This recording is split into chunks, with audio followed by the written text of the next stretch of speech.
রাহাদুল ইসলাম রাসেল। রাহাদুল ইসলাম রাসেলকে স্টেজে আসার জন্য অনুরোধ করছি।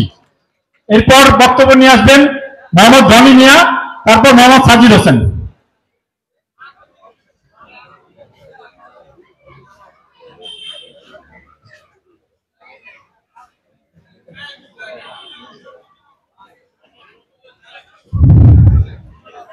আসসালামু আলাইকুম প্রিয় সংগ্রামী সহযোদ্ধা বন্ধুগণ। ঢাকা মহানগর পশ্চিম এর অধীনস্থে মোহাম্মদপুর থানা 29 নম্বর ওয়ার্ড কর্মী সভা উপস্থিত আছেন মৃত্যুজয়ী ছাত্র নেতা রবিন খান ভাই।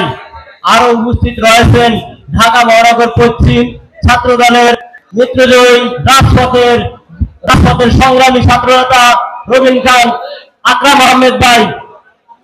আরো উপস্থিত রয়েছেন আজকের কর্মী সভায় সভাপতি মোহাম্মদপুর থানা বিপ্লবী রাজপথের বিপ্লবী আহ্বায়ক বশিরুল্লাহ বশির ভাই। আরো উপস্থিত রয়েছেন অন্যান্য নেতৃবৃন্দ এবং সঞ্চালনা করিবেন সাকিবুল হাসান বাবু ভাই।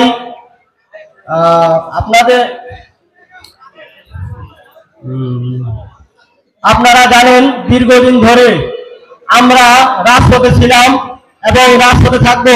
আমাদের এই ছাত্রনেতা এখনো আছে, আগামী দিনে থাকবো ইনশাআল্লাহ।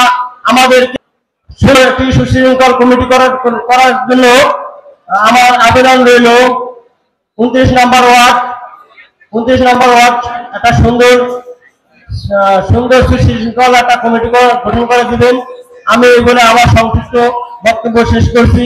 বাংলাদেশ জিন্দাবাদ, বাংলাদেশ ছাত্রদল জিন্দাবাদ, দেশ নায়ক তারেক রহমান জিন্দাবাদ।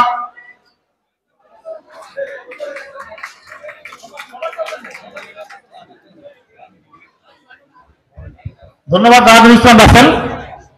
এরপর যে বক্তব্য নিয়ে আসবেন মোহাম্মদপুর থানা 29 নম্বর ছাত্র দলের ছাত্র নেতা মোহাম্মদ রনি মিয়া।